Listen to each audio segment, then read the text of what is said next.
Hi, this is Phil, and I'm here to tell you all about the Capes and Lunatics Patreon. Don't miss out on our comic book creator interviews, including our monthly Chichester chats with comic book legend D.G. Chichester, superhero movie brackets in our search for the worst comic book movie of all time, and many, many more specials, all completely uncensored. Access starts for $3 a month, full video when you pledge $5 a month. Check out the link in our show notes or go to patreon.com/capesandlunatics. Hope to see you there.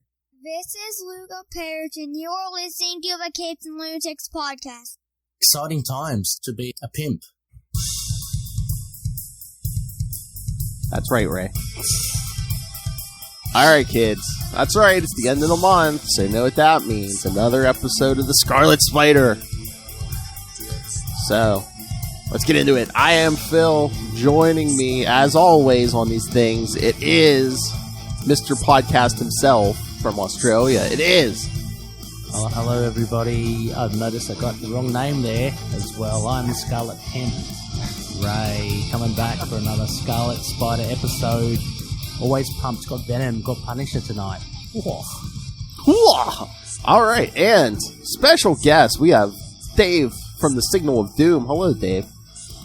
Hello, Phil, and hello, Ray. Hello, listeners. Look, it's an honour to be included and invited to this event, and I'm looking extremely forward to it. Plenty of Punisher tonight, plenty of Venom, plenty of Spidey. There's plenty to look forward to. Oh, man. It's early here. Who's in this chat room already? Jeez. Someone saying the Aussie gods. Aussie gods. That's the game, me and Ray. So it's, the fans follow us across the seas. I was going to say, I think you have more fans over here than... Oh, it's Russell. Okay. Oh, no. It's Russell. Russell, and then someone sends the Scarlet Gimp. That's Chad. Oh, I'll take that. Scarlet Gimp. From the Gimp last Ray. So see how much your fans love you, Ray? Yes. All right. So, yeah, before we dive into these issues, Dave, if anyone on listening to this isn't familiar, tell them how big of a comic fan you are. Me? Oh, yeah, no, I'm a reasonably big fan. I know I've been a fan since I've been, about 11 or 12, and always collected particularly Batman, Spider-Man, Punisher, Deadpool, those kind of guys were the people that got me interested. Just love the medium. Excited to see the way it's blown up in the last, say, 15 years in terms of all the movies and everything. I wouldn't have thought when I was growing up that was, I would have hoped. I could only have hoped, but I would never have envisioned it would become so massive a sort of mainstream success, which is cool as well. And we do Signal of Doom, which is a weekly show that I do over here in Australia and Sydney with people with Rich as my regular. Ray's been on many times. Phil, you're always welcome. And we do a weekly show that covers comic books, comic book movies, pop culture, Frank Sinatra, Bob Dylan, anything that I feel like throwing into the mix. Basically anything I feel like doing, we do. But yeah, massive comic book fan. And cricket, yeah, Ray and I have done a couple of cricket ones. That's more just for me and Ray, though. I don't really feel the listeners, the US listeners, I think, struggle with some of the stuff we do there. But yeah, no, I'm just excited, and it's great to dive into the 90s, an era where I checked out of Marvel at that time in the late 90s, so it's great to come back and read this stuff because I haven't read it before. Yeah, there's some crazy stuff from the 90s, but you love Batman. I'm sure you and Ray talk about Batman tons. I love Batman. Yeah, Ray's got I don't want to speak for Ray, but kind of almost a bit of a grudge of Batman. I think Batman puts his, idol of Moon Knight a bit in the shadows. Limelight. Ray, No. Look, I've said it before as well. During high school, I had a bit of a rivalry with a mate of mine. I was a Wolvie fan. He was a Batman fan. And we locked horns, let's just say that. So two great heroes. If you're going to go heroes, Wolverine versus Batman, that's top of the chain. Yeah, well, we know who wins, so. Oh. Adamantium claws. Somebody's saying, looks like Ray's in the Batcave right now. Oh, yeah. I'm not in that cave, no. I love Batman. But the question is, Dave, do you love Scarlet Spider? Do you love Ben Reilly? Well, actually, just recently I've read through. I got the first Clone Saga omnibus, and I knew Ben Reilly by reputation more than anything. But I've read through a whole chunk of the Clone Saga in the last few months, which is one of the reasons why I was so excited to come on. So, I mean, I've got no problems with him. Yeah, I think I thought it was actually a really.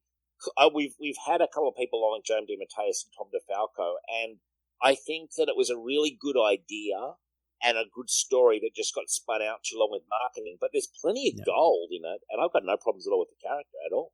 Yeah, it's a fantastic character. Oh yeah, I think they even said that was supposed to be like a 3-month story, and marketing just kept spinning out to like 2 years. So because Marvel was going bankrupt, and so they needed to keep it. They needed to cash in whatever was selling, and it so happened. And having read a whole chunk of it recently, plenty of good stuff in there. You know? Oh yeah. That was their big things at the time: Spider-Man and the X-Men. So sure. Yeah, because after Age of Apocalypse, there like the Clone Saga was selling. They're like, no, keep that going. So yeah. And this is what we're doing is after.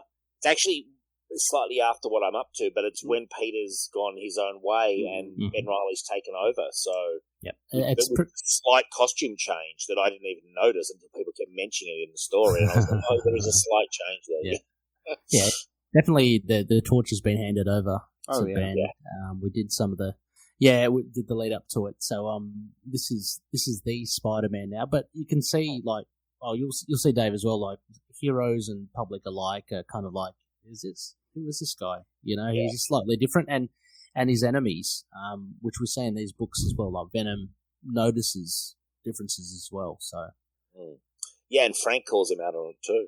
Did you guys do the one? I read one not that long ago where I want to say Dr. Octopus got killed. It was awesome. It was like called Funeral for an Octopus. We did Funeral. We did do the funeral. Yeah. And I really enjoyed that storyline. I thought that was. I didn't know that happened. I was like, wow. Big moves here.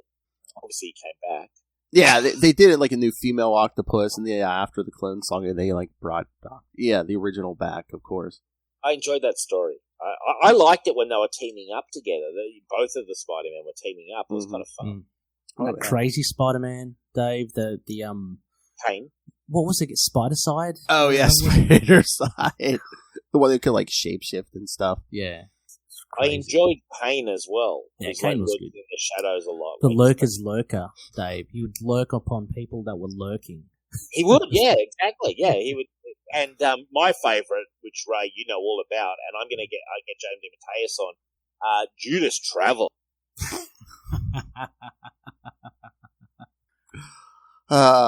Dave, we've lost audio. Well, man, he mentioned Judas Traveler and everything went bad. Yeah, that's it. Judas Travelers. Hey, while we're waiting for Dave, did you see, well, I'm sure you did see it. It was in your group, but, no, we're getting the Moon Knight trailer tomorrow night during American football. Certainly did. And I was just telling Dave earlier on, we recorded a teaser reaction episode just before I jumped onto this show, Phil, but we unfortunately lost the audio to that. So a big shame, but we are going to be doing a reaction to the full trailer. Yeah, Monday 17th. It's on Hulu. It's going to be from 8:15 p.m. Eastern time. Yeah. So we'll be on that like a rash. Don't worry. It's Judas Traveler. Is this someone taking a shot at you? Could Ben Reilly be Judge Death though? What? That's a shot at Dave, I think. Oh, Judge Death from Judge Dredd. I think that must be Russell talking. Probably. Judge Death. But Phil, did you see the teaser? What did you think of the Moon Knight teaser? I mean, I'm very interested to see what this thing looks like, and official footage. See the transformation? That's a buzz now. I know. I wonder though if is that going to be a real thing, or is that going to be like something in his head or something? Yeah. Okay. Yeah. That's what some people thought. No, it might be one of the earlier things. I don't. Anyway. Ooh, can't you symbiote? Oh gosh. Why no? I know. Like Charlie's like all upset because I guess like when Miss Marvel comes to the MCU, she's not going to like be able to. She's not going to have the change her shape. It's going to be like energy. That's a big thing. Yeah. That's huge. Who said Sailor Moon Knight? Yeah, that's got to be Chad. Yeah, that transformation. I was talking to Rebecca earlier on, and I was asking her to explain it to me, and it's that kind of thing about all the the clothes just whisk onto the person, very Sailor Moon kind of thing. Yeah, I'm just hoping it's not a permanent thing for Moon Knight. Anyway, I mean, I'll be happy with the show. The show will be fun. I'll watch it. So we're just going to manage expectations that it's not going to be like the comic. I mean, anything on the screen, there are differences. I mean, so either history's changed or, bits have changed. So they're going to do that with Moon Knight as well. Yeah, hopefully they don't change too much. Yeah, I mean, I think someone put it as well. As long as they keep the spirit of the character, I think that's important. As long as that's done, then I'm happy. But yeah, look, it looks like powers, so that's already a little bit different. Yeah, and Rebecca reckons, she's got the theory that he may not even be a merc, which could be possible as well. So they're chopping and changing with things, but you can hear more about it on the Moon Knight podcast. I don't want to take up the airtime with that. We're here for Ben Reilly. Incidentally, Phil, again, I'm a little behind on my Amazing Spider-Man because I just haven't been able. I've only recently picked up my stack from the LCS. But a fair few issues I've got to catch up on. Is going well? Yeah. I mean, it seems like there's something going on Beyond. They haven't said what, but it seems like Beyond has stolen something from Otto Octavius. So Dr. Octopus is very interested in the Beyond Corporation. Oh, nice. Yeah. Looking forward to the to reading more of it. I've just got to find some time. But yeah. The February, is that right? Ben Reilly series is out? Number one comes out Wednesday. Oh, it comes out okay. Yeah. Well, I mean, I've got that on my list. So by James DeMatteis, of course. Yeah, that looks good as well. Because that's set then the era we're talking about right now. Yeah. Oh yeah. We're very lucky to have a lot of Scarlet Spider action. Yeah, I wouldn't be surprised if they spin Ben Reilly off into his own book when this is all said and done. Yeah. Oh, did you see? After this current storyline's done, I guess they're rebooting Amazing Spider-Man to number 1 again. Oh, okay. Again, cool. Yeah. Oh, isn't there? There's also something in April as well with JRJR coming back onto the title. I think that's it. That's it. Is that the number 1? Yeah, he's going to be doing the artist. Yeah, he's going to be doing the art. Yeah. What did Peter do? I think that's the slogan. Mm-hmm. And he's holding some sort of spider remote control or some sort of tech. Yeah, because it looks like he's sitting in a crater or something. And some of the solicits I saw, they said, the Fantastic Four and the Avengers aren't too happy with him. It's like, what did he do? Yeah, exactly. That's a mess. I reckon he's probably messed up with the multiverse somehow. I mean, that would make sense. Maybe. I mean, we'll be seeing it in the movies, so hopefully, John Romita Jr. can return to form by returning to Spider-Man. Yeah, haven't been too happy with some of his previous works. I have to say he's a legend. He's a living legend. There's no doubt about that. But he's some of the stuff's a little less to be desired. But yeah, I love his him on Spider-Man is my favorite character for him to do. His art the best here. His Daredevil isn't bad either though. I'm back. Yeah. No, don't say Judas Traveler again. Wow. I don't know what happened there. That was just. Sorry about that, guys. Where are we up to? We were just shooting the breeze. Yeah, we were just talking about the Moon Knight trailer coming out soon. Yeah, coming out Monday. Yeah. Really, Ray's very excited. I'm sure. I know. Very excited. But all the Ben Reilly stuff that's come out as well. James DeMatteis coming out this Wednesday, Phil was saying. Mm-hmm. Yeah. Right. And ASM, Amazing Spider-Man, back to number 1. Yeah, they with that John Romita Jr. April or something. And Zeb Wells, am I right? Yep. I think it's Zeb, Yeah, I'm looking forward to that for sure. Exciting. And how often is that coming out? Is that coming out twice a month? I don't know if they said every day. They've been spamming Amazing Spider-Man over the last couple of months. Yeah. The storyline right now they're doing 3 times a month, but that's probably gonna only be once or twice a month. Yeah. Hopefully. Exciting. And James Matesa stuff is flashbacks to the when Yes. period we're doing now, actually. Yeah. Yeah. Oh yeah. All right. Speaking of which, shall we? Yeah. Yeah, I was gonna say, should we jump into these? Yeah. All right. I'll do the synopses for each issue. Dave, feel free to jump in at any point. Sure. All right. Venom, Along Came a Spider, number 1. Title, Along Came a Spider. Writer, Larry Hama. Penciler, Joe St. Pierre. Inker, Randy Emberlin. Colors, Tom Smith.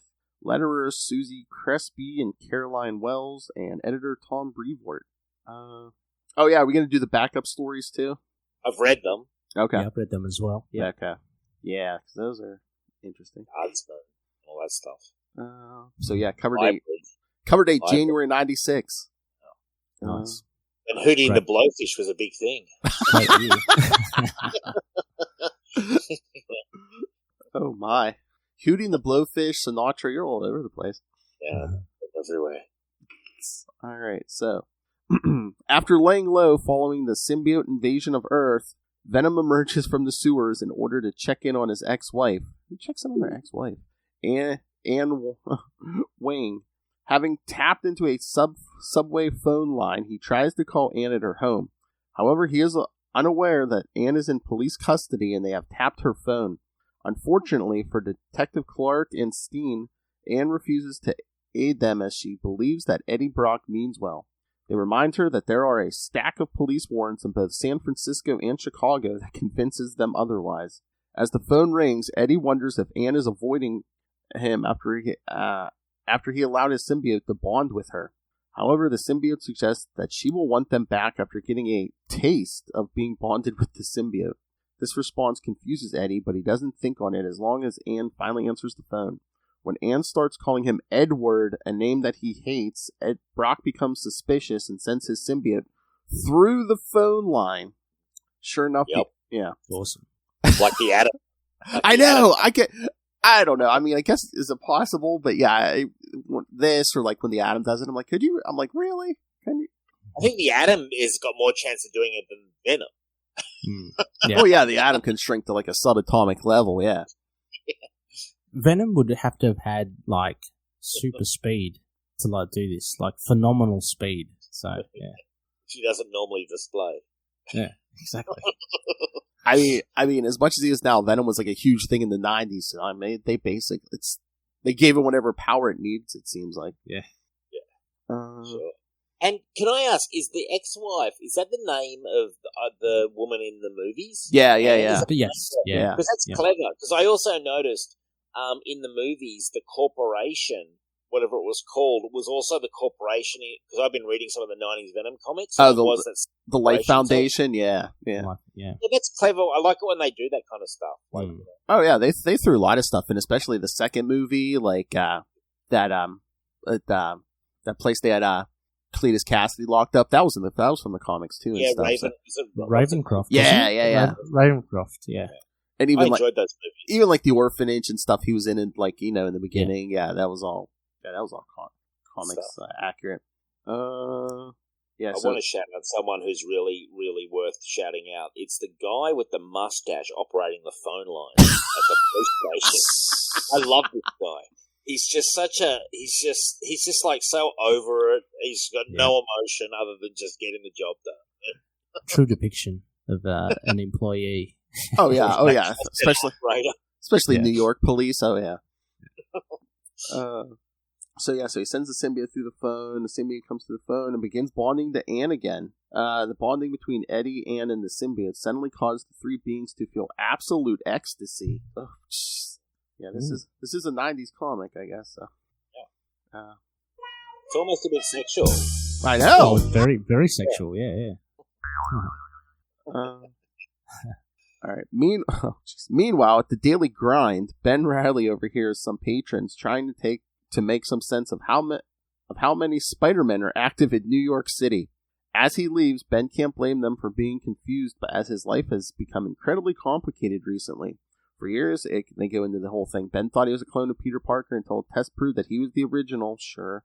After all that, his clone has been living. For now. Until the end of the clone change. saga, when we find out that it was the whole thing was rigged. Oh, hey, Dave, I don't know if you know who's the whole mastermind behind the Clone Saga at the end, but if you do not say, because Ray claims he doesn't know, so. I've got no idea. Okay. I'm not up to it. Yeah. So, I think it could be absolutely anybody at this point. Like, Judas is Traveler. there a mastermind is kind of my question. Oh, yeah, I mean, at this point, I don't think the writers knew who it was. I think, come on. Magneto. Oh, that would be funny. Out of left field, yeah. Crossover. I mean, someone says, yeah, that guy on the phone, good enough for government work is that operator's aesthetic. Yeah, exactly. Can't fire me. So Ben's still thinking about how, his clone married Mary Jane, retired as Spider-Man. Ben has taken up the mantle once again. Passing by an electronics store, Ben catches a news report about snipers surrounding police headquarters and how Venom's ex-wife was being held there. Realizing that this could be trouble, Ben climbs up onto the rooftops to change into Spider-Man. Back underground, Venom has to release his connection to Anne because it is too intense. However, once the connection has been severed, he quickly realizes that that she knows everything she knew and vice versa. Now knowing that the police have Anne, Venom decides to free her from their custody and begins formulating a plan on how to do this. As Spider-Man arrives on the scene, police both inside and outside the police station begin securing the area. Meanwhile, Anne is reeling after her symbiosis with Eddie and is now coming to terms with how he really felt about her. Back outside, Spider-Man realizes that Venom wouldn't attack the police station directly and decides to search the sewers. No sooner has the wall crawler gone underground, a pizza delivery man arrives on the scene. Apparently, the chief of police put in an order for pizza. Detective Clark yells at the delivery boy with his bullhorn in order to confirm that this isn't Venom in disguise. I like this. Yeah, Yeah. sound. Yeah, it's just a red herring, but I like it, like how Harmer's put it in there, because you'd think, oh, here we go, this has got to be Eddie, but it isn't. Like, you screaming in my face, I'm better going to get Yeah. Tim. I didn't know that Venom could just take the form of anybody. Yeah. Well, that suit can look like pretty much anything, Like it can mimic clothes, so it can mimic I didn't people as realize well. he could do it so perfectly, I guess. I thought he looked more like a Venomized version of that kind of thing, but he's almost a chameleon, if you want to. Oh, yeah. Oh, yeah, because that thing can look like clothes. I know there was one Spider-Man story where, like, he was fighting Spider-Man on an island, and he was making the suit, like, blend into the surroundings and stuff. Yes, I remember that. That was at Eric Larson, wasn't it? Yeah. Pretty cool. I like the artwork, too. Oh, yeah. Yeah, the artwork's, that's good. Convinced that this is not the case, Clark sends the pizza into the station. He then orders his officers to sweep the area while he searches a nearby alley with an uncovered manhole. Directly below, Spider-Man searches for Venom but finds nothing but dead alligators. Climbing up a nearby ladder to look who is above, Spider-Man pokes his head up to look but finds nobody there. This is because Detective Clark has returned to the police cordon outside. Detective Clark tells his officers to keep an eye out and goes back inside to join the others. Inside, Detective Steen and the others have determined that nobody ordered a pizza and pull their guns on the delivery boy. However, that's when Detective Clark enters the room and reveals that he is really Venom in disguise. Awesome morphing you see here, like his eye. Yeah, I think it's really well drawn, and it's so funny. I got to laugh at the use of the green slobber. It's just ever present here, but it's like it's done really weirdly. I don't know about you, Dave, but I just thought it's the slobber coming out of Venom's mouth. Yeah. I'm used to more of the Eric Larson. Yeah, I'm used to more of the Eric Larson slobber. That kind of a bit more saliva-like. Physically possible, like the way it's kind of. Yeah. But it's a cool color. I like the way that he's beat up the police guy, and for a second you thought the police guy, you didn't realize that he was Venom, and that the other guy had been captured. It's just given the guy like a massive black eye. Yeah, it's really totaled him actually. One thing I wasn't sure of is I guess Venom at this point is still very much a bad guy. Like, he's always talking about eating people's brains. He hasn't kind of been... I don't know how many people he kills in this, but I know there's a couple, but he's constantly threatening to, but he doesn't... And he's really anti-cops, actually. He's kind of ahead of his time. He's kind of like one of these Black Lives Matters people back in 96. Yeah, I mean, Venom was so popular because, he was a villain, but then they wanted to spin him into all these miniseries, so he's very hardcore, I don't know if he's anti-hero yet, but yeah, they're really trying to skirt that line here. But he's really got a thing with the cops. He's constantly going on about the cops, all 4 issues. It's actually kind of amusing. Yeah. Well, yeah, he's still painted as but he's painted as a bit more sympathetic, because he's the title character. So yeah, it's not like he's a total villain, but no. Yeah. Oh yeah, and whoever commented this, I was thinking this too, and Ray was saying it. The green stuff is waste product, basically symbiote crap. Because it is an alien, Isn't that's canon, right? I mean, I've heard of that before as well. Yeah, I've heard that. I don't know if that was a theory or yeah. Yeah. I mean, it's an alien. 96 is a few years after the run the King rides. Yes. So, and again, when Eddie was a reporter, I don't know if he had run-ins with cops and stuff, and he was kind of paranoid and stuff. From memory, he was a twisted individual, from what I recall, a sort of petty person. Oh yeah, yeah. Outside, Spider-Man has just discovered the real Detective Clark, who has been stuffed into a nearby dumpster by Venom. At that moment, Venom manages to shut off the power in the police station and overpowers the officers inside. Rescuing Anne from custody, Venom smashes his way up to the roof where he runs into Spider-Man. When the wall crawler orders him to put Anne down, Venom does, only so he can attack Spider-Man, leaving the wall crawler to wonder if he has bitten off more than he can chew. And isn't it funny? He's punched into his nose. He just looks so. I mean, the artwork's kind of hard to work out what's going on, but what's that punch going to do? Doesn't seem to be doing much.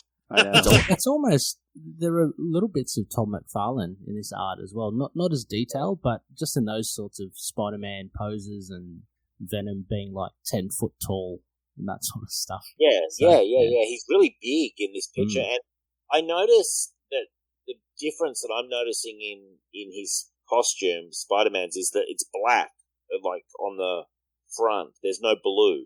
There's not much blue. Oh, it's just the spider emblem is just way more bigger. It goes all the way across the shoulders and down. Yeah. And if you look at his boots and his gloves, they're kind of half webbed and then half kind of black blue. So and of course he's got the gauntlets, which is very Ben Reilly. Well, I know starting with Eric Larson and stuff, I know a lot of artists would experiment with making that blue, making the blue darker, and it's sometimes it would even look like black, Well, Eric Larson would just do it black. A Spider-Man issues just black and red, And normal Spider-Man doesn't have on the massive wrist things that this guy's got. Yeah. Not gauntlets, no, that's very Ben Reilly. He's got the stingers and the impact webbing. Those outside web shooters, Yeah. I tell you what I really like. I mean, this is a good variant costume. I think it's actually pretty cool. I also like the old Ben Reilly one where he had the hoodie and stuff. Yep. That's also good. So it's cool they gave him a slightly different costume. I think even for collectors, if you're collecting statues and action figures, it'd be cool because you can get a Ben Reilly, one. Incidentally, they are just releasing Ben Reilly this costume in the Marvel Legends, so you can pick it up. Won't you? Yeah, pre-ordered already. So. Put that in the attic. You can put that in the attic, right next to the statue of Khonshu that you sacrificed to. That's it. Exactly. The downlight, right? Khonshu. Well, that was quite a synopsis, by the way, Phil. I know. I thought you were doing the whole series that was going so long. Oh no, we go through each issue. Yeah, Phil basically reads out a summary, and then we just jump in whenever we can. Yeah, I found these online, so someone really went into it. Very good. Well, my analysis is, I think, really strong artwork. That at times is weird. I'm looking at a picture here where the black police chief, his eyes are just totally wrong.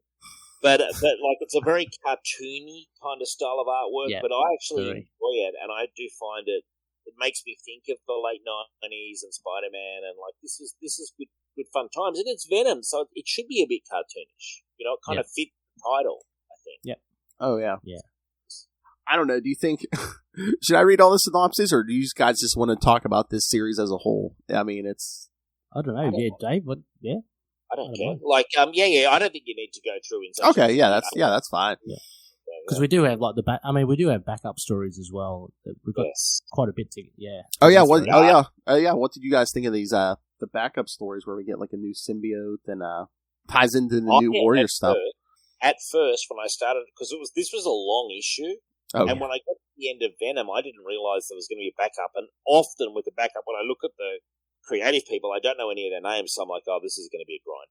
No. But I actually found the backup story was a really nice supplement to the front story. And I mean, I don't know this character from Bar of Soap, but I got into it, like the storyline of how he was a guardsman, he was friends with, I forget who, someone from the New Warriors. Yeah. And, and then he got the Vance, and he got the symbiote and became a new symbiote. Like, I actually got quite invested in the storyline, and then it wound up with a really kind of almost cheesy ending where it's like, you follow the adventures of Hybrid and the New Warrior. So I'm like, wow, I'm pretty confident that went nowhere. I've never heard of this character in my life. Disappeared into obscurity. I really enjoyed it as well. I thought the idea of taking like an innocuous guardsman, because we've all seen them before, and actually focusing on them and one guy, and actually humanizing him a bit more. I thought that was really cool. It was a very harsh moment where his brother gets gunned down and he gets paralyzed from the gang just because of the basketball game. That basketball court dispute, right? Well, they're in the hood, man. They're in the hood. To be fair, I don't know if I would have been stepping up to challenge in the hood over the basketball court. That was a mistake. Well, he definitely fight them in a major way. House killed him, paralyzed the little brother's gone. So no, I really enjoyed it, and I like the idea of this. You're learning more about the symbiotes, how 4 of them combine, but how they're not violent. Really, they're not like Carnage or Venom. They actually want to not fight. When they bond with Scott, I think that's his name. But yeah, what did you think, Phil, of this? It was weird. I put this on the list but this series was the first time I read this. It was interesting because like Dave, I got to the backup. I'm like, oh, am I gonna like this? Although, who was that? That Evan Skolnick who wrote this, right? He's the guy who wrote that Scarlet Spider stuff not too long ago, where we got that second Scarlet Spider. Yeah, I think he was doing New Warriors at the time. That's why I think he tied the whole thing in, and it's like, oh, hey, go read New Warriors, because I think he was writing it. Yeah. He's okay with it. I mean, he does pack it full of dialogue. So I kind of know what you were thinking. Like, when I turned to it, it's like, okay, this is a backup story. And I had a little flick through. It's like, geez, there's a lot of captions here. Like, the guys really filled it up. But it wasn't that hard to get through. Like, it was compelling enough. I enjoyed the gang stuff too. Like, I thought it was actually... Considering, like, when you read these comics from this time period, sometimes they do it super light on detail. Yeah. And whereas I felt that this guy did a kind of like more of a, not realistic's not the right word, but it was just a bit more grounded than I expected. The weakest thing about it was Hybrid, who just, what a shocking design. Like, the design of Hybrid was awful. Like, the story was good. The story was good. So, I mean, I actually give the backup like an 8 out of 10. I enjoyed the backup. Yeah, I got quite invested. Yeah. I think knowing the looks of symbiotes like now, like down the track, we've got a whole handful of symbiotes, and they've got pretty cool designs. So looking back on Hybrid, it's like, oh, this was a pretty poor effort, by comparison to the likes of, like Toxin and Scream. Was it Scream or Shriek? Scream. Shriek rings a bell, doesn't it? Scream. Yeah. Really cool designs. I like them. And of course Carnage. But yeah, this one was almost like an owl look. They had kind of like little feelers at the top. Yeah. What's the 90s too? They're trying to create as many symbiotes as they can, because symbiotes are making them big money at this point. Yeah. Well, that's true, isn't it? Like, and that's I kind of felt like a bit sorry for the guy, because he had all these goals, which was getting out of the hood and getting his family out of the hood, not just himself, his family. And then it all backfired massively, and he was kind of like then sort of an agent of sort of revenge and stuff, like almost like what he was telling his brother not to be. And I kind of felt bad for him, but it was a well-told story. It made me care. You know? Well, I mean, Scott, the guy, he did everything right. You know what I mean? Everything that he did, I think, were correct decisions. They were hard on him. As you're saying, he's trying to get out of the ghetto, but he chooses to let the symbiote go because they were being tortured, or the symbiotes go because they were being tortured and stuff, to the detriment of himself. He lost his career, he lost his chance to get out of the ghetto, that sort of thing. Same thing with the basketball court. I guess he does the right thing, stands up for himself and his brother, but he gets done for it, So the guy's not got much going for him. The only saving grace is he gets to, I guess, walk again by having this symbiote with him, and he gets to have some revenge. It was funny that he had the designs for the armor, and he was like, so he had the designs for the armor which got pinched by the gang, but then he told, like, what was his name, Ray? Justice or Vance or whatever? Yeah, Vance Astrovich. And he told him that, and he's like, okay. Vance was like, "Oh, let's just delete that from the record." Yeah. I like the tie with Vance as well about him, and the New Warriors about him doing time. You have a little recap on his origin, which was cool, but Scott idolizes him because he does the right thing, and maybe that is pretty cool in itself because it explains his actions. Like, doesn't matter what happens, he does the right thing. Yeah, it's just like Vance. Yeah, I love these kind of characters when you do a time capsule. I guess I think of Batman and stuff. You have a lot of side characters who, when you go back and check in the 90s and stuff, and like little bits and pieces, they might not go anywhere, but the actual storyline's cool. They were trying a lot of stuff back in those days. Like, I remember I was picking up like quite a lot of titles week to week, and it was a different feel to now where I kind of read more in trade. Back then, they were just pumping stuff out from the Bat Office, Spider-Man office, and it was just, the goal was just for your average Spider-Man reader to buy get them to buy as many, spin-offs or whatever you call it, miniseries as possible. Same with the Bat Office, but they did the exact same thing, Yeah, right, Ray? Bat Office? I love Batman. Well, I remember back in the day, as a reader, without being sidetracked, but I remember Chuck Dixon, he was on so many titles coming out of the Bat Office week to week. And it was like, but I've said to him, I don't know how you managed it. He just wrote like a long way ahead. That was like he was I think at one point like 3 or 4 books a month. Oh, easily, yeah. If not more, yeah. And spin-offs as well, like miniseries like this. And I do want to point out as well, the legend Larry Hama, who wrote the main story. I always find his stuff really fun. That's actually he writes with a sense of fun. Like he gets it. Like, it was good artwork. If anything, I was thinking about it afterwards. If anything, I thought that maybe you could have compressed the 4 issues into maybe 2 or 3. Yeah, I did feel that there was a lot of sort of they sort of were milking it a little bit, but. Then again, at the end, they also had the back stuff, which didn't feel like it was being stretched out. So overall, it would have been how much would this have retailed for, Ray, back in the day?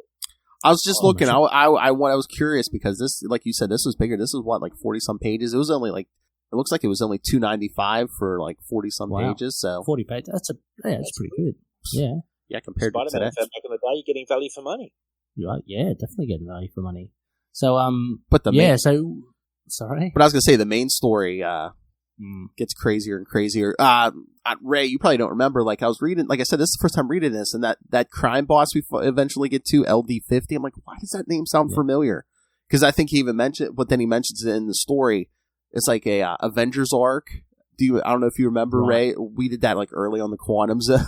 I think when you like first started sending feedback on the Quantum Zone. Yeah, right. There were like these other dimensional beings, and then they like. Oh, okay. No, that's wow. That's a good call back to the past. Jeez. And it is mentioned in the story because it's like in Avengers something or other, like because this crime boss, it's hilarious. Like how it goes on. I love how he winds up in the actual. Doesn't he wind up in a suit? Yeah. Towards the end, that's really weird. I mean, in between that as well, and gets into the Venom suit again. Also, but that crime boss was. There's always a point of difference, isn't it? And he's got to be articulate and kind of, So yeah, like when he's on the phone to the therapist. Yeah. That's actually one of my favorite parts. And he's like, "Yeah, I'll probably get on diminished plea of insanity the way things are going." Yeah. The therapist is like, "Okay, I'll put this on your tab." Yeah. I mean, it wasn't like in the Avengers issue, it was more so, but like he had like a fancy way of talking, and he just like seemed like all fancy for a crime boss. And I don't think Larry Hama even wrote those Avengers issues, so it's like, yeah, I mean, he really did like a deep dive on pulling this character out of nowhere. Because even I was like, wait a minute, wait, I think that name sounds familiar. This guy's appeared like one other time. Well, Larry Hama's a pro, man. Oh, He's yeah. a pro. We're trying to get him on Signal, and it's like trying to lock in a United Nations conference where we've been locked in talks for years. I always enjoy his stuff across many different, not only comics but different genres. I think he was he's actually, I didn't realize he's actually an artist as well. Okay. Yeah, he's got an art background, and originally was trying to break in as an artist to the industry. So he writes from an artistic kind of standpoint a lot of the time, he says. Okay. He sets stuff up a lot for the artists, yeah. I thought I saw something. Isn't he in a band or something also? Or he was? I don't know. Larry Hama? Yeah. He was an actor. He's in a couple of episodes of MASH. Is he? That. Oh, Yeah, really? Larry Hama originally, when he was first breaking in, because Larry Hama's quite old. When he was breaking in the 70s, he had kind of a bit of an acting career of sorts, and was in a couple of episodes of MASH and a couple of other shows, and kind of channel his energies towards comics. And he was trying to break in as an artist originally. Yeah. Okay. Well, the MASH thing makes sense because I mean he started writing those Marvel G.I. Joe comics, and he's still writing G.I. Joe to this day. Yeah. He's doing it. Since the 80s. I'm looking at a picture here in issue 2, and my God, is Ben Reilly ripped? Jesus. Wow. Hey, Dave, yeah. if you're swinging to get everywhere, I mean, you're going to be pretty ripped too. But he's got muscles on muscles. Like he looks like he's really dancing. Like that's what I think. That's 90s. That's 90s muscles. Yeah, Todd McFarlane for me. Yeah, it's kind of like that, just overdone muscles. But yeah, it's really cool. There's some really cool sequences in it as well. A lot to do with the fire. So Eddie Brock gets massively burnt, incinerated. So he has to heal, but also towards the end as well, where they blow up basically that. Yeah, the amusement park. Yeah, the fun house or something. That was pretty good. But yeah, I was a little put off by that bad guy towards the end. You didn't like him, Ray? Oh no, I did not like him. It just like to me, he seemed to come out of like he was such a big personality. He kind of came out of nowhere, and he made up most of that second or the last issue or so of the whole arc. Yeah. I kind of liked it because he was played for laughs a little bit. Oh, yeah, absolutely. And I do find sometimes in the Venom stuff, it can get a little repetitive, so I felt he added some flavour. It was interesting to see the relationship between Eddie and the ex-wife, too. That was interesting. Yeah. Especially from the context of someone like me who's seen both movies. And you're like, okay, so she was a character in the comics, ex-wife, but then she says to him, like, don't come back. Yeah. Unless, not only you've got to kind of renounce Venom, but you've also got to hold off this whole thing with Spider-Man. You've got to come to a truce of some sort. And she says that she was tempted by the symbiote's power herself, but she can sort of like, it's kind of like an addict with a drug or something. She's not addicted to it yet. Yeah, it's a nice insight into the symbiote, I think, and the use of it. But also, you're right, but the relationship between Eddie and her, because he's hell-bent on doing it. And one thing is stopping him, and it's basically Anne. So that's that's pretty cool. That's cool. And in the film, in Venom 1, if you recall, there's a scene where the actress, I want to say her name is Michelle Williams. Yep. Is that right? Yeah. Yeah. And she does actually get the Venom suit on her. Yeah. I think that's isn't that that's a callback to this, right? So I think so. Yeah. That's what I thought. Yeah. So it's cool to read that now and then think, oh wow, they're actually bothering. Because you know what? At least the people who are doing the movies, do the skerrick of research to at least get a nugget like that. Or they're told that. Someone at some point in the creative process has given them something where they can, put that so it makes a film. Because I think it makes it a bit better. Oh yeah, I like I like when they at least try to be comic accurate, or pulls like certain scenes and stuff. Yeah. Mm-hmm. Yeah. It's fun. But sorry, you go. I was gonna say there was a lot of characters in here, but credit to Larry Hama. This could have been a lot messier, like story, under someone else, just with all the characters in this, and I thought he pulled it off pretty well. Yeah, and he gave enough variation in the characters and the voices, I think, to make it pretty fun. And as you said, a little quirky with a couple of minor characters and that main character. So I enjoyed the part where Venom. So the symbiote's gone through the phone line to her, and then Venom has to walk to get to the police station. Yeah, I'm like, oh, this is suddenly you're gonna find out. Then he gets in the cab, and he's only got like 50 cents or something.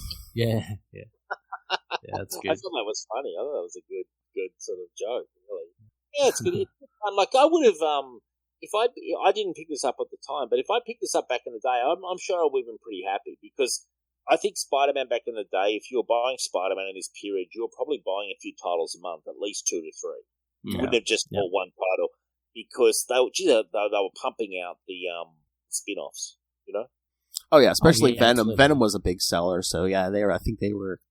Cash grab. There might have been. There might have been people at the time who might have just picked up Venom and not Spider-Man, but wow. Oh yeah. He has spawned his own, little cult. How big is he now compared? Like, I don't look at the sales. I think he's huge, isn't he? I mean, there's a Venom big. series. There's still a Venom. There's a Venom ongoing series. So last couple of years, they've been doing it monthly. So, and he's now just like well established. Like he's just like a mainstay now. Well, he's got 2 movies. So yeah, exactly. And I enjoyed both the movies. Did you guys enjoy the films? I haven't seen the second one.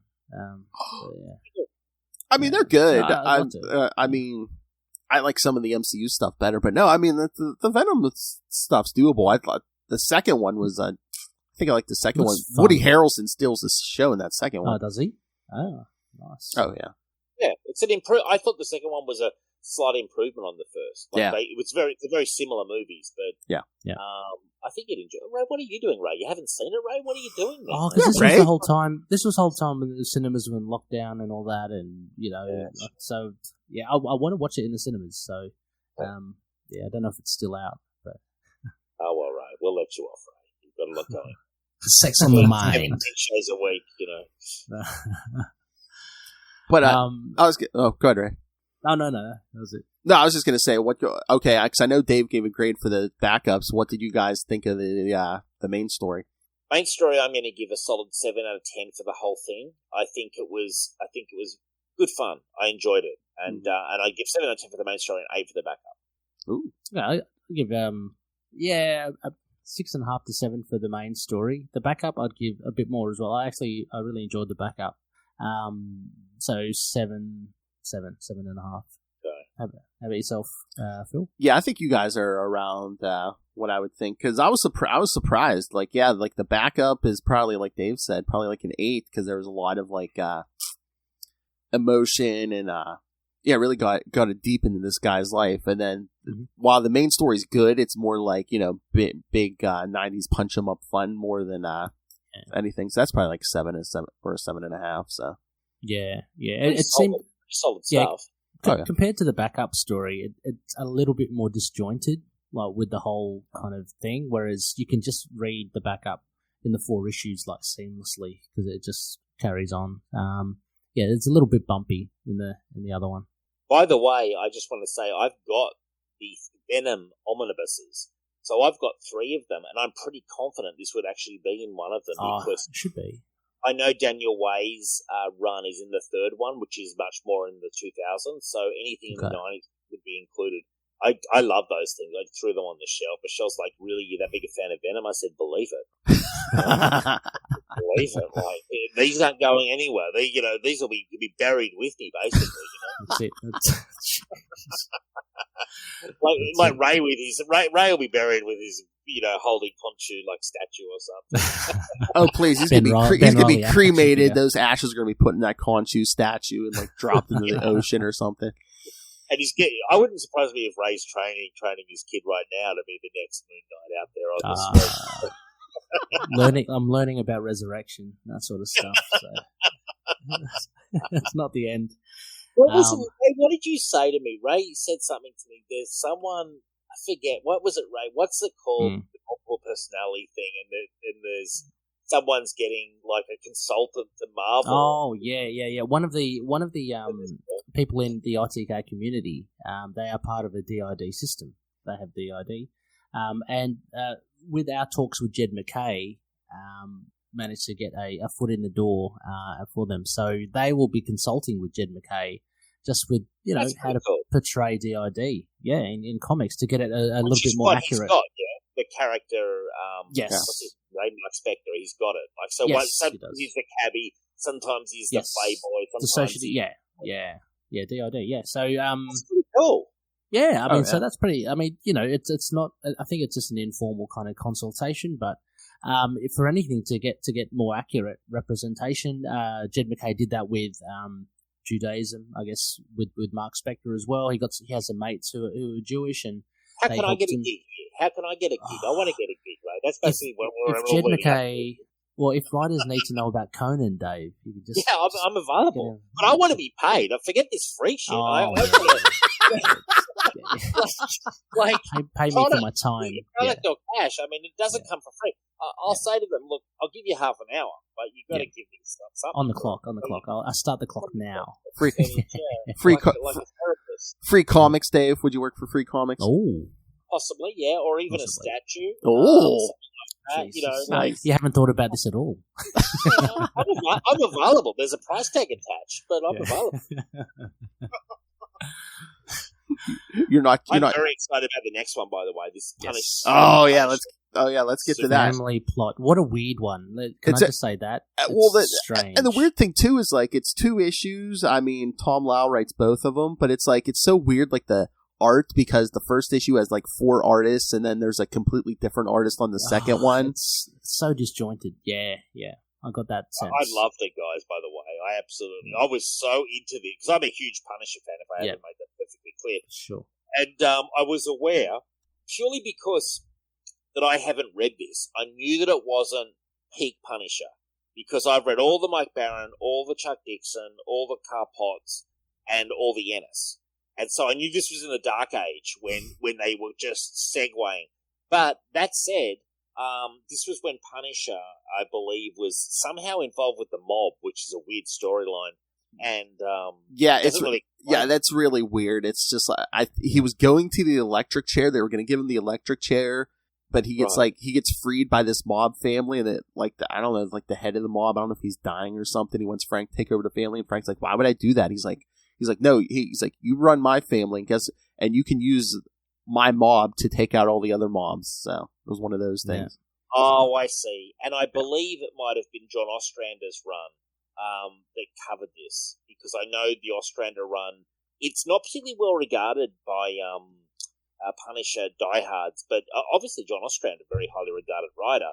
I've never read it, but so I knew that going in, there was something weird with that. But once I accepted that, because it's so anti-Frank. Yeah, it is. Once I accepted that as this is how it is, and the ponytail, which was incredibly long, I enjoyed the storyline. I enjoyed the hell out of the storyline, to be honest. I was really kind of like, I also enjoyed that Ben Reilly is kind of his own guy, and Frank kind of picked up on that as well.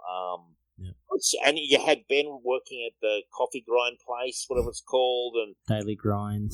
And the father, the deadbeat dad. Dave, you had Tombstone. I knew. I was waiting for a message from Ray being, you didn't tell me Tombstone was in this? Awesome stuff. He's such a cool villain. Yeah. And he really varies how he looks in this. Oh, yeah. Well, again, between 2 issues, you got 5 artists, so yeah. Yeah, that's true. In issue 2, he looked more like a sort of image, kind of like superhero, kind of, that kind of Liefeld style. Yeah. But I had it to you guys, because I enjoyed the hell out of this as just a 2-parter, and partly that's because I'm a Punisher fanatic who was just frothing at the mouth to read new Punisher, Yeah, no, look, I enjoyed it as well. I think I enjoyed the first part more than the second part. It was good to just get indulge me here, Phil. Just good to to get that reveal at like Tombstone in it, and him trying to work his way through, the mob land in New York City. But yeah, the interactions between the Punisher and Ben Reilly, and this point of difference, of course, of him working for the mob, which like you, Dave, I just rolled with it. But like, you had to. It's so like he would never do that, surely. No, I think it was just after this they sent him to. It got worse. They sent him to heaven, and he came back as the Angel Punisher. So it only got worse before it got better. So it's always of dawn. But there's one great moment where he gets the guy and he's putting the gun to him, and the guy's like, "I ain't talking." And then he says, "If I aim here and pull the trigger, you won't die." "Oh no, but there are nerve clusters here, lots of them. You won't believe the pain it causes." And I was like, "Yeah, this is proper Frank. Yeah, I'm enjoying this." yeah. So there were glimpses of the real Frank Castle there. Are you a Punisher fan, Phil? Like, where were you on all this? I am a Punisher fan, and yeah, it's so weird. Like, there was a time period there where they kept trying to like tack a gimmick onto him. The mob, like you said, the heaven stuff, and then eventually Frankencastle. That was awful. That was the worst. Yeah. This is actually better than Frankencastle by a distance, frankly. Cause at least here, when he goes out, he's still Punisher. Yeah. Even though he's horribly compromised. Whereas when he's Frankencastle, it's like, well, this is now no longer kind of the character, Yeah. Well, that's what Lilith is always saying. It's like the good Punisher stories are the ones where they rate him competent. Some, a lot of times they just rate him as. Well, I mean, they can't, because if he's competent the whole time, then he's just unstoppable. Like, well, that's the thing. Everything ends with him. He could take out low-level guys, but he can't be, he can't ever reach his end goal. Like, he can't take out the Kingpin. They'll never let him take out the Kingpin and stuff. As a kid, I'll tell you this storyline. As a kid, Phil, the first Punisher I ever picked up was Circle of Blood. And I honestly, I couldn't believe how good it was. And I'm 12. I thought he was going to take out the Kingpin. I was convinced. So Mike Barron's building up to it, and I'm like, this Kingpin's going down. He's just rubbish. And only then, I realised how big the Kingpin was in General Marvel, and it was quite unlikely that Frank would take him out. But yeah, I mean, he taking out mobsters and stuff. Like, I mean, how Chuck Dixon wrote him. Like, this is what he should be doing. Well, also the Ennis run, he does take out the big wigs as well. So that you get the big point of difference. But also as well in this, I got to make mention, there's that little side story with the guy that works for Tombstone. He's got the family. That was a good thing to see in there as well. He's essentially a bad guy. His son kind of looks up to him, that sort of stuff. So that was. And his wife is or estranged wife is the friend of Ben Reilly. Am I right, at the coffee shop? Yeah. Yes, that's right. Yes, yeah. So a nice tie there. There's a moral ending. There's like a PSA ending when it's all wrapped up, and it's all like, even though he was a bad guy, he redeemed himself. I'm sorry he had to die to redeem himself. And, something you don't see a lot in Punisher is, in general, as a Punisher reader, Frank, he has his dark moments in the mirror, but you don't get a lot of the classic Spider-Man kind of, why am I doing this kind of stuff. In this one, you got a little of it, and I don't think it suits the character. Like, like Spider-Man zipping around having self-doubts is the character of Spider-Man. Yes. But Frank having self-doubts is, as a Frank Castle fan, I don't think is really kind of... Frank Moore is where he's got a gun to his mouth and he's thinking, well, I just pulled the trigger. That's Frank Castle. One of your favourite scenes, doesn't it? It's one of my favourite because I think that's the character. He's like, if I'm going to end it, I'll just blow myself away. He's not sitting around going, oh, should I bother doing this or should I not do this or why am I doing this? Like, he's not that kind of guy. Exactly. I hope the kids are enjoying this discussion. I think it was just like, it was supposed to be like meta commentary. It's like, like everyone else was questioning, why is Punisher in the mob? Why am I doing it? Why am I in the mob? Yeah, that's true. That's true. What editorial treat dreamed this up? I don't know who put that in the comments, probably Russell, but yes, isn't someone interviewing Jerry Conway? Yes, Lilith and I are talking to him tonight. How cool is that? Really? Yeah. Really? I know, That's going to be exciting. We're fish. We're fishing for Jerry ourselves on Signal later this year. But wow, have fun. Is that your first time talking to Jerry? Oh yeah. Phenomenal. The creator, actually, the creator of Punisher. Yep. But yep. love this Spider-Man run. Just Oh, yeah. really, it's such an enjoyable read. I'm just like there. I'm just like Conway. There's so much. He created the Punisher. He wrote all that classic Spider-Man stuff. I mean, he did so much on like the DC side too. I'm just like, where do I begin? Let's sit this guy down for like 3 hours. Like, hey, jeez. With those guys like a Jerry Conway, and like a James DeMatteis and Chuck Dixon and Stan Van, you go to their Wikipedia to get a sense of, okay, what are we going to talk about? Yeah. And it's so long that you have to break it down into bits and pieces, which is a credit to them. I mean, he's been around, I don't know when he started, but probably in the very early 70s, I would say, if not late 60s, you know? Yeah. Yeah, I think it was So late 60s, early 70s, yeah. Conan, by the way, Conan fans out there, Jerry Conway did a couple of issues. I want to say of Savage Sword. I'm pretty confident. So. And you can understand, like, when you speak to these creators and you say, "Oh, look, so what were you thinking when you did this issue?" That they'll probably go, "I've got no idea. Like, I've written thousands of stories. Some remember, some don't. Some have no memory at all, which would be me as well. They simply cannot remember. Others do.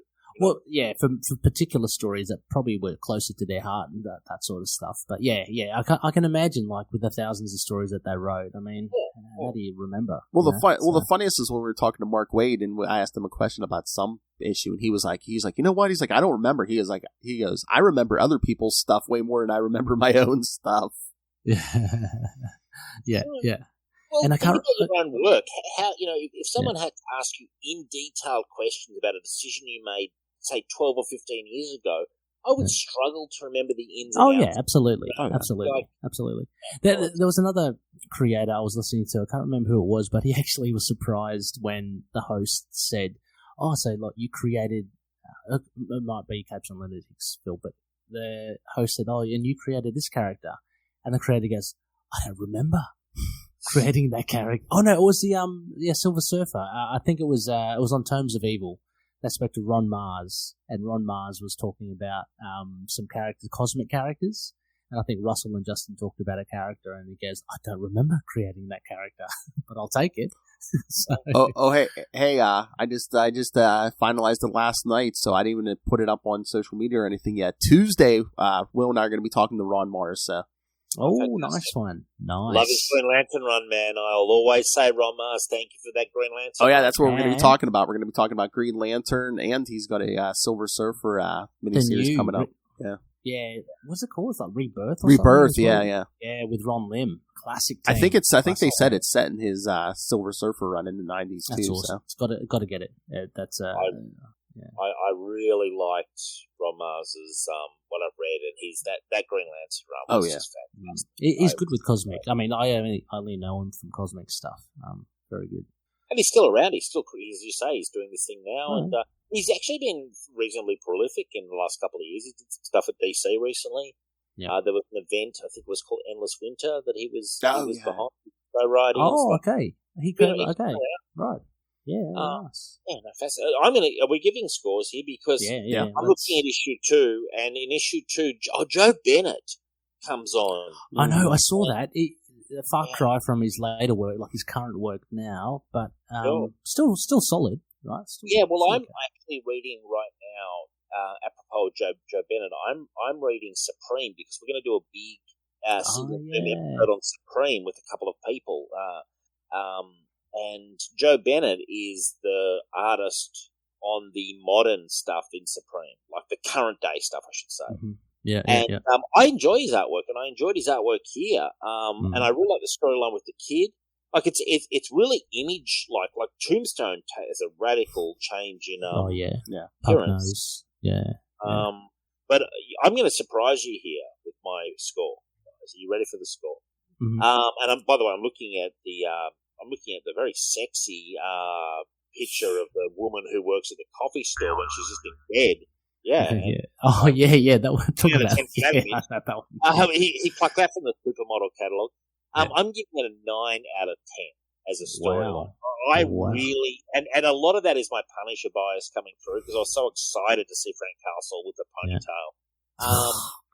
And the way it wraps up, where there's kind of like, there's like a monologue. I love a monologue about family values, and so I'm a sucker for a PSA. And I just 9 out of 10. I honestly think it's a lost classic. Okay. You, Ray? Yeah, a little bit lower than 9 out of 10. I was thinking more like a 6.5 to 7. Oh. It was a pretty. No, I mean it was enjoyable. I mean anything above 6 is, it's kept my attention and it's been an enjoyable read. Good. I do. I love my 90s. I feel. Oh, yeah. I love my 90s stuff. Punisher with the ponytail. I can't get past that. Also, Punisher working for the mob.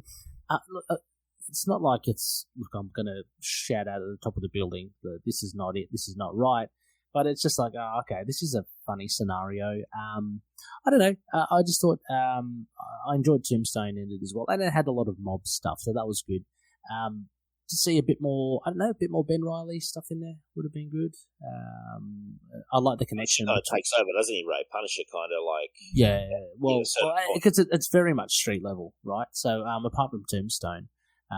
So I like the tie-in with Ben Reilly's friend from the Daily Grind, that sort of stuff. But yeah, it was pretty good. I probably would want to reread it again just to get some other thoughts. But yeah, I'd say 6.5 to 7. How about you, Phil? I was just surprised by your score, Ray, because just like with Dave's Punisher bias coming through, I thought your Tombstone bias would have jacked that grade up a little bit more. I did love to see Tombstone in it. He was good in it, Ray. It was good to see him. Yeah, I know. I love Ben Reilly saying, geez, he's faster than I remembered, and he's so strong. He's got unbreakable skin, just like Luke Cage. It's just, I was just waiting for, he needed to say cold as ice, hard as marble. I just was waiting for that. Would have loved it. Yeah, I mean, I enjoyed it. It was probably another 7. The story was good. Like I said, I don't know, kind of took me out a little bit because like the shifting. There was 4 artists on the first one, and then Joe Bennett comes in for the second one. I think that was what got me as well. And yes, Dave, we also noticed that woman in bed. Yes, those boobs scare me. Man. I mean, because Ben Reilly's a solo guy, isn't he? He's single, isn't he? Oh yeah. They tried to throw so many women at him in the 90s. Oh yeah, he had many dates and stuff. Right. Well, I was going to say, I mean, from what I saw of her, I've never met her before in my life, but I mean, I'm thinking, like she's got the kid, but who cares? Like, let's get it on. Good all the time. I do want to say. There's a famous, how do you pronounce his name, Ray? It's like Mark Texeira. Is that the artist? Texeira? I love the artist. Now, there's a famous Punisher one that Chuck wrote with Mark Texeira, and he does have the ponytail, but it's a lot shorter. I remember, actually, that was one of the first ponytail appearances. Actually, it's a blast from the past. I remember Texeira drawing that as well. I didn't mind it that much, but I guess maybe because I forgot. And seeing it here was... It was criticised, but at the same time, it was much more of a... This was more of a flowing... Oh, it was massive. It was massive. It was very windy as well. Doing his hair, it's like shampooing his hair. It was so long. Exactly. Right? I mean, I mean, it's the 90s. I mean, some of those ponytails got out of control. Like, there's like a Nightwing miniseries from like the 90s where like that ponytail was almost as like long as him. It was. It really varied from artist to artist. Yeah. Also, Superman at times. Yes. Different artists would have a flowing kind of mullet. Others would have it shorter. I believe when Chuck took over Nightwing, he actually clips it. Yeah, the first like couple issues, he just has a guy like chop it off. Does Batman ever have a ponytail? Does he? No, it's always short back and sides, right? Like me. Just always keeps it real I short. love Batman. Yeah. What's the situation with Moon Knight? I know he has all the personality disorders. Is it hairstyle? How long is it, right? Oh, short back and sides as well. Slightly wavy. And that's where number 5, maybe. Number 5. See, it should almost be a 2. We'll use the scissors. Oh, 2. Oh, jeez. I get.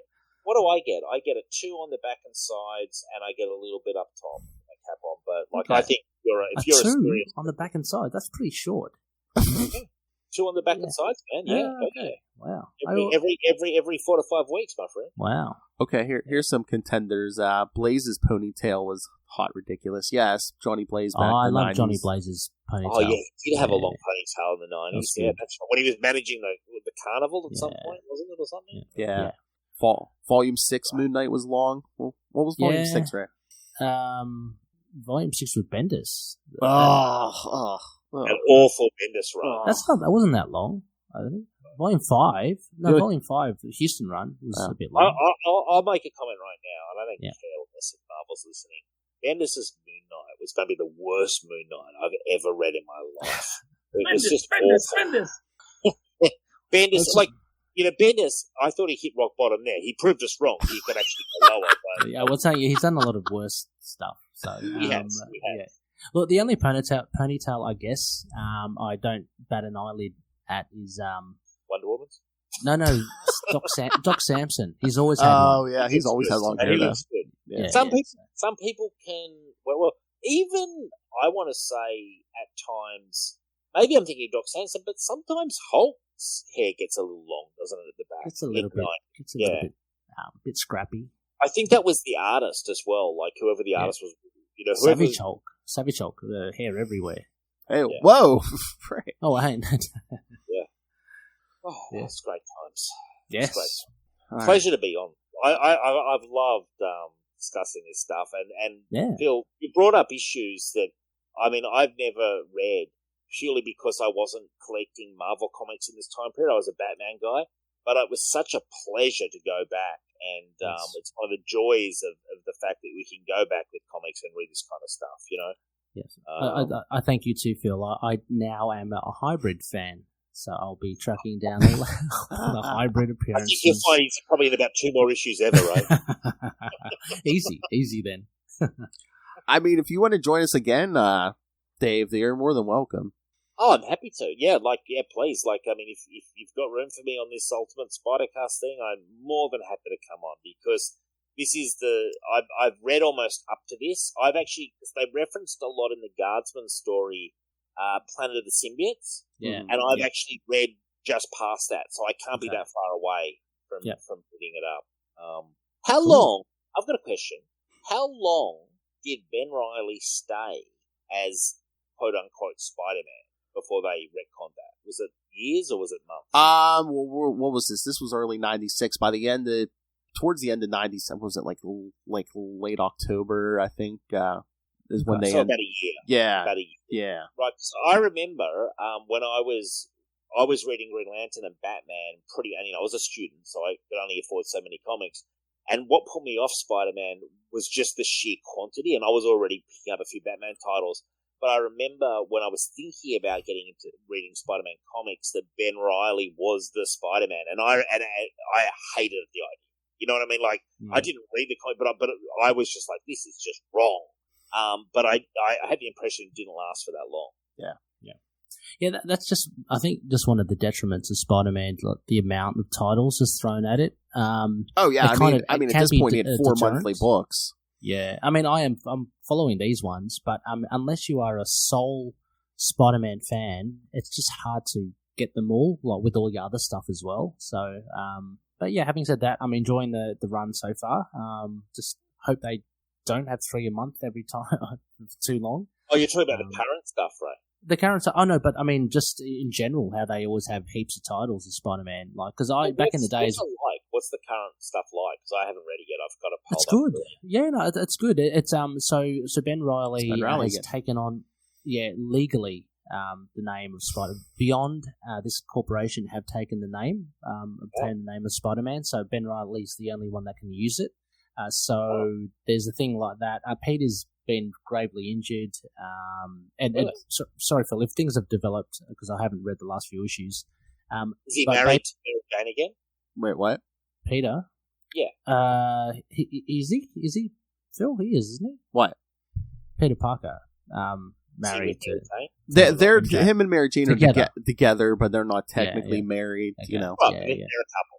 Yeah, they're a couple. No, I like that. I really think that's essential for the... Yeah, and Ben's got a girlfriend as well. Another girl from the coffee shop. Another girl redhead. From the coffee shop? No. No. But he seems to have a stable relationship with her. But yeah, no, I think things are going well, and there's just shenanigans with Beyond. That's what's happening. Yeah, the current issue. The current issue had a fight with Dr. Octopus. So yeah, awesome. Good old Doc Ock. Wow. Yeah. And just before we go, have you all seen No Way Home? Oh, yeah. Yeah, absolutely. Yeah. I gave it 10 out of 10. I thought it was absolutely It was awesome. great, Like, yeah. It's a 10 out of, it's up there with Endgame and Infinity War for me. Like, just, it's just one of the moments to immerse yourself in. Like, if you're a comic book fan, you have to see it because it's you know what I thought before that? The other movie that Spider-Man was the Spider-Verse movie. I thought that was incredible too. Like, I thought that was amazing. Into the Spider-Verse, Yeah. I've got to watch that again. I'm going to say that I enjoyed it, but I don't rate it as high as everyone else does. It's maybe I'm just not into animation. I like so, Spider-Gwen or whatever her name is. Yeah, so I go Spider. I just thought they did it really well. I thought it was fun. But Yeah. live action, I actually think it might. I said on the show that it's my favorite live action comic book movie since Batman '89. I think it's an amazing movie. No Way Home. I love it. Beats Elektra, Dave. Is it? I don't mind Electra Ray. I saw that in cinema, my friend. Yes, Beats it does. Spawn. Beats Spawn. It does beat Spawn. I have a soft spot. Like Ray, you're a '90s kid like me. We had to put up, like, frankly, with stuff like The Shadow, Phantom, and you know what? We were happy to have it. You know what I mean? Yeah, I didn't mind Spawn when it first came out. I watched it again not that long ago, and it is abysmal. It is absolutely horrible. But at the time, in cinemas when it came out, I thought it was pretty cool. You know? Yeah. It needed to be rated higher. It needed to be, like an R rating. Yeah. I hope that McFarlane's always talking about that Spawn movie. I hope one day it does come out. I hope so too. With the special effects these days, it's going to look great. But, definitely. Oh, and someone said, Ray, Volume 6 was the bottom. Ray, shame on you. Oh, is that Charlie? What's his name, Ray? Charlie Houston. Yeah. Is that the bottom? Is that him? Yeah, Charlie Houston. Because like when he was like kind of like broken down and like kind of injured and in retirement, Ray, that hair was probably pretty long. That was long. It was long. That was long. You know what? I remember he had a beard and everything. Yeah, he was a real mess, wasn't he, Ray? Well, that was because he was at the bottom of his. He was at the bottom, literally. Yeah. I always felt that rider should have done longer because I really enjoyed that. It was great. Yeah, it was really good. Very strong. And Benson, who followed up Mike Benson, very strong runner as well. So 30 issues of gold. Yeah. I bet that holds pride of place on your shelf, Ray. You know? Imagine if someone came in and trying to steal that, Ray would just like go full Wolverine crazy, like blade from his hand. I'd go Kingpin car door crazy. Anyway. All right. Yes. So great issues all around. All right. I was gonna say, if we're ready to get out of here. We already recorded it, but the next episode after this, Lil Fanatic did. Speaking of Kingpin, we did the first appearance of Kingpin. So in comics, yeah. What is that? 60s or 70s? Or it's late 60s. It's around that. It's like that same story, where he throws the costume in the trash. Spider-Man throws the costume in the trash can, and Spider-Man no more. That's that. Oh, it's that issue. Yeah. Oh, is he as big? Like, is he as big as he is now? He's pretty big, yeah. But it's just like he's not even like trying. He's not even pretending to be a legitimate like businessman. He's just like basically a crime lord. I mean, you don't even know. They don't even tell you his name's Wilson Fisk. He just calls himself Kingpin the whole time. I think he's so cool. What a cool character! I absolutely think he's. Can I just awesome. show you this, guys? I just double checked. Anyway, what you is see that? Anyway, Marvel Wiki says Moon Knight Volume 6 is Bendis. Thank you. Ray just pushes back. That's what I go by. So. Well, you know what? Like, you could question. You got Bendis on speed dial. You got Bendis on speed dial, Ray. You could question Ray's manhood, but don't you question his Moon Knight knowledge? Exactly. You going to sacrifice someone to Khonshu tonight, Ray? What do you mean? I already have. So. I was going to say, is that what we're calling it now? Okay. Anyway, yeah. All right. So, are we done? Mm-hmm. All right. Okay. Oh yeah. Alexa. All right. But yeah, no, Dave, you're more than welcome to join us next month because we're going to be doing a 3-issue Spider-Man arc. Ray, we're going to find out what Mysterio's up to. Ooh. Oh, Mysterio. And do you do it kind of like chronologically, so it's still Ben Reilly? Is that what you're doing? Yeah, we've been going chronologically kind of through Ben Reilly, so yeah. I'm all about Read that. along, Dave. I love to go chronologically. Yeah. And, does it ever cut to Peter, or is Peter completely Peter's going to come back here pretty soon. Because I don't know if behind the scenes they had already made the decision. It's like, oh yeah, we're going to be bringing Peter back. So yeah, eventually they bring Peter back to town, and it's kind of interesting.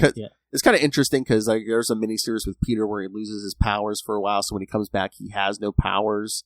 So basically, he's just able to like give Ben advice about stuff. Like I know there's like a hobgoblin fight coming up, and Peter's like, and Jason Macendale, Ben had never fought him before, and Peter's like, all you got to do is like, dive out of the way. He always opens up with some kind of pumpkin bomb or razor bat. You dodge that and get in his face. Yeah, it throws his timing way off. It's like stand the X button, block. It's like the instruction manual. I love it. Yeah. I'd like to come back and thank you for having me on. And I should mention, if listeners are interested, check out Signal of Doom, our weekly show for all your comic book news. And believe you me, I understand if you're a Capes and Lunatics fan, I don't know how you have time to fit in all these shows. It's almost a full-time job. But if you've got a spare couple of hours, come check out Signal. We're happy to entertain. Nice. All right. So yes, kids, if you want to send your thoughts on the stuff coming up, tell Dave what a good job he did. Question, raise Moon Knight knowledge. Email us capesandlunatics@gmail.com or call the voicemail 614-382-2737. That's 614-38-CAPES. I can find all of our social medias for all the various shows we do. Facebook, Twitter, Facebook fan groups. You can watch this video on the YouTube channel if you want to know what the mysterious Dave Finn looks like. You can watch this on YouTube. So subscribe to the YouTube channel. Most importantly, if you can, please subscribe to the Patreon. We no longer have any backers, so yeah, it's just us paying for it out of our own pocket. And we have patrons like Ray there and Russell and Justin. Thank you, gentlemen, very much. If you can, please subscribe to the Patreon. $3 to $5 gets you the exclusive some creator interviews. DG Chichester's there talking to me and Lilith every month, and the superhero movie brackets are coming. We're recording the first one next week. We're gonna find the worst superhero movie. The first battle was gonna be Howard the Duck versus that 1990 Captain America movie. No, both of them terrible. I've not seen the Captain America by reputation. Probably Howard the Duck is a better film than that, I would think. You've never seen the Italian Red Skull? Okay. I've only heard how awful it all is. Howard the Duck, at least, it's like Howard the Duck. It's Howard. I mean, yeah, duck nipples, yeah. You know how duck penises work, right? Thank you, love.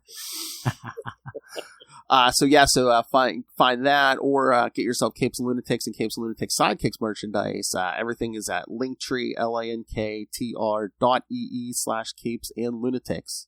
All right, Ray. Now, give us your spiel on your 50 podcast.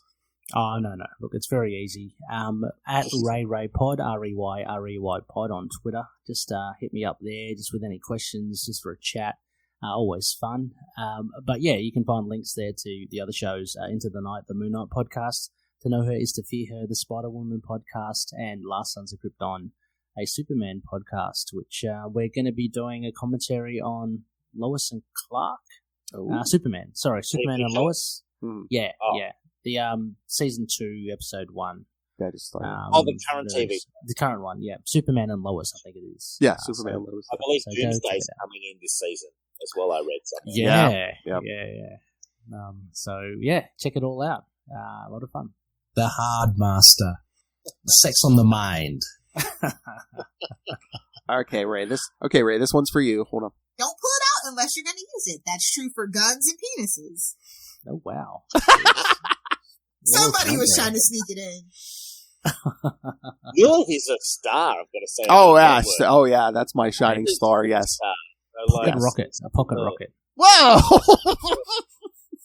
Talking about me is so natural. Some of the one-liners are just amazing. I love it. I know. She has so many. I'm on my second page here. Talking about me is so natural for Ray. Superior puss. Dear me. I think that's Lilith's favorite at the moment. That's your favorite on Lilith. I know, that's it. She's like, I gotta stop drinking. No, more. I know, that's what I said. I'm like, you're gonna kill the show if you stop drinking. Thank you all the patrons. Suck it, Russell. Alright, here's my star. Okay. Thank you for joining us again. Next episode, you guys will hear me and Will talking about the first appearance of the Kingpin, and then 1 month, me, Ray, and again Dave, you're more than welcome to join us for Media Blizzard. Wow. Awesome. Alright, kids. Great title. Until then, swing on back. Come on, Ray, do the flip foot. So the